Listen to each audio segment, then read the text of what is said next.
Penggantian logo halal yang dilakukan Kementerian Agama direspon beragam oleh publik. Penggantian logo ini bersamaan dengan pengurusan administrasi yang dialihkan ke Kemenak, tidak lagi di bawah Ormas MUI.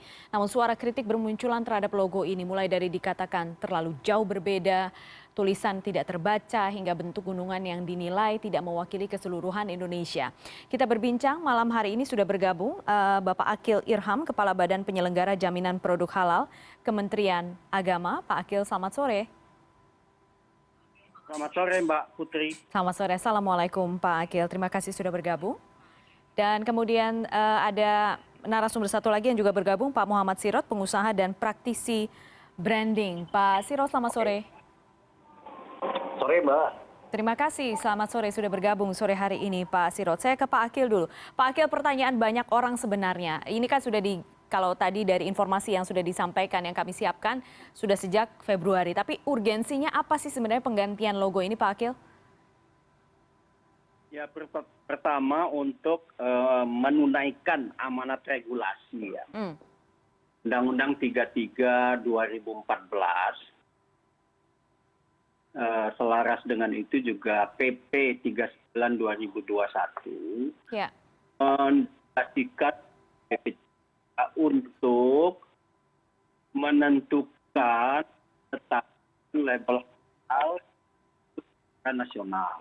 Itu seiring perubahan kita sertifikasi halal dari sebelumnya oleh Majelis Ulama Indonesia ke BPK sebagai dari pemerintah. Oke. Nah, itu satu. Kemudian yang kedua bahwa Pak Akil, mohon maaf, suara Bapak terputus-putus, Pak. Mungkin ada kendala di sinyal, mungkin bisa diperbaiki dulu. Ya, sepertinya ada kendala komunikasi dengan Pak Akil. Saya akan ke Pak Sirot terlebih dulu. Pak Sirot, kalau misalnya Anda melihat logo halal yang baru ini, kan juga disampaikan bahwa ini ada kondisi khusus, tadi juga sudah disampaikan ini sesuai dengan undang-undang, sesuai juga dengan PP, mengalihkan kewenangan untuk mengeluarkan sertifikasi dari Ormas kembali ke Kementerian Agama. Tapi kalau misalnya Anda dari praktisi branding melihat logo ini bagaimana? Karena sudah ramai sekali beberapa hari terakhir membahas soal ini, Pak Sirot. Baik, saya kira pertama saya ucapkan selamat dulu ya kepada Badan Penyelenggara Halal. Ini kan sebuah approach yang harus kita hargai bersama. Tapi untuk ini Pak Akil, non sewu, mohon maaf, saya juga sangat terkait dengan keadaan negeri ini banyak berubah, saya kira ke hal yang positif. Tapi kalau soal logo ini kan soal komunikasi ya Pak Akil. Jadi karena ini komunikasi, jadi approach-nya itu harus vice versa gitu. Oke, ada narasi bahwa teman-teman di BPJPH misalnya ingin mengkomunikasikan surjan atau misalnya lafaz halal yang dia berbeda dari hot yang secara umum ada di dunia internasional gitu ya. Ya, kalau mau niru Brunei misalnya agak warna ungu, terus misalnya coraknya kaligrafinya seperti kaligrafi Kufi gitu. Saya coba tanya ke orang-orang yang memang berada di industri kreatif seperti itu, dan Masya Allah banyak sekali respon yang mereka kok menemukan ini sepertinya memaksakan ya. Oke. Dan saya secara justifikasi aja, saya membangun logo, saya 6 tahun punya bisnis sendiri, beberapa UKM, dan saya sering sekali membantu UKM membuat logo. Itu saya baru saya melihat desainer yang digunakan ini ya. Desainer yang digunakan sepertinya dia tidak punya literasi kaligrafi yang ajak ya. Yang pertama ya. Jadi skill setnya menurut saya harus dikompar gitu ke teman-teman gitu. Bapak kalau cari di marketplace yang di situ banyak desainer, sebenarnya Bapak bisa membandingkan dengan mudah. Pertama mungkin saya masih masukkan. Yang kedua, kalau mau sedikit kreatif dalam arti ingin menunjukkan keindonesiaan, kan nggak mesti bahwa Indonesia itu harus ditransformasikan dengan logo wayang misalnya seperti J20 misalnya. J20 sangat bagus, saya suka sekali dengan logo itu. Tapi kalau ini mohon maaf, saya kok agak, kalau orang sudah bilang hulang nih Pak Akil. Harus berhenti dulu berpikir untuk memahami ini wayang apa Tidak lafaz langsung Allah. Saya tidak melihatnya langsung kayak lafaz Allah otomatis ya. malahan gitu. Oke. Jadi ini sebenarnya dibilang Islami, ada lafaz Allahnya gitu. Jadi tapi kan jadi komunikasinya yang dibawa secara design thinkingnya di awal itu nggak kena gitu. Oke. Jadi itu saya cek ke beberapa teman, mostly mereka nggak mendapatkan apa yang ingin dikomunikasikan secara visual karena ini merupakan identitas visual ya. Betul, Itu betul. tidak dapat gitu. Itu Iya, aja sih oke, sebenarnya. oke. Saya kira gampang sekali lah, ini tinggal diperbaiki saja menurut saya. Betul, bagaimanapun ini logo dan ini identitas visual dan ini adalah masukan dan logo itu Pak Akil jadi tidak hanya di tataran elit atau di tataran masyarakat yang berpendidikan saja semestinya bisa diartikan dengan baik tapi juga di seluruh tataran masyarakat karena ini bagaimanapun soal logo halal yang sudah bertahun-tahun menempel di kepala kita seperti itu. Pak Akil, apa respon Anda terhadap kritik seperti itu Pak Akil? Ada masukan tadi dari Pak Sirot. Ya, pertama saya ingin berikan informasi kepada publik bahwa halal ini kan ada dua aspek ya. Pertama itu tadi soal aspek bentuk dan kedua adalah substansi. Soal bentuk memang disampaikan oleh publik. Pertama itu adalah bentuk gunungan wayang. Ya. Iya. Persepsikan sebagai wasentris. Kemudian juga ada yang melihat bahwa tulisan Arab halalnya tidak. Nah sebenarnya di itu pertama soal bentuk gunungan wayang itu ya. Kemudian kita juga perlu memberi informasi kepada masyarakat bahwa bentuk label halal ini juga adalah bentuk kubah masjid ya. Coba kalau kita melihat kubah masjid di Timur Tengah, di Arab Saudi, di Masjid Nabawi, pun masjid di Arab, punya itu kubah masjid. Nah, itu kemudian yang kedua, tulisan Arab itu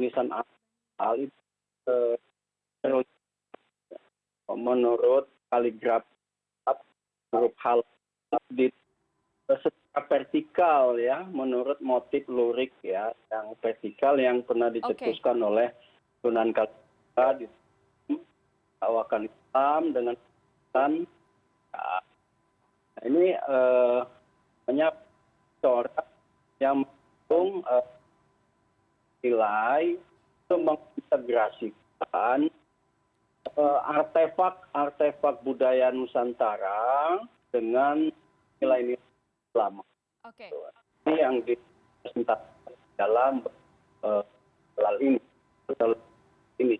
Nah ini hal itu dengan komunikasi dan kan baru kita sosialisasi dan komunikasikan. Oke. Kalau diberikan log 33 tahun ya tentu tidak tentu masukan dari Pak Sirot cukup baik akan kita terima dan akan kita komunikasikan terus-menerus agar label halal ini bisa terinternalisasi di dalam benak dan kognitif, persepsi dan visualisasi masyarakat Indonesia. Oke, oke. Itu baru soal format ya, soal bentuk. Belum kita bicara soal substansi ya. Iya, oke. Bahwa label halal ini untuk menandakan ya, sebuah produk itu dinyatakan kehalalannya. Nah, oleh karena itu labelnya harus berbentuk sederhana. Bentuknya elektronik, modern dan bisa dengan mudah dibaca bisa dilihat oleh konsumen karena ini akan dicantumkan di kemasan produk yang dinyatakan halal. Ini saya kira memang keputusan yang kita ambil dari beberapa pilihan-pilihan ya. Yang kita ada 11 jenis untuk label halal kotak, ada yang segitiga, ada yang bulat.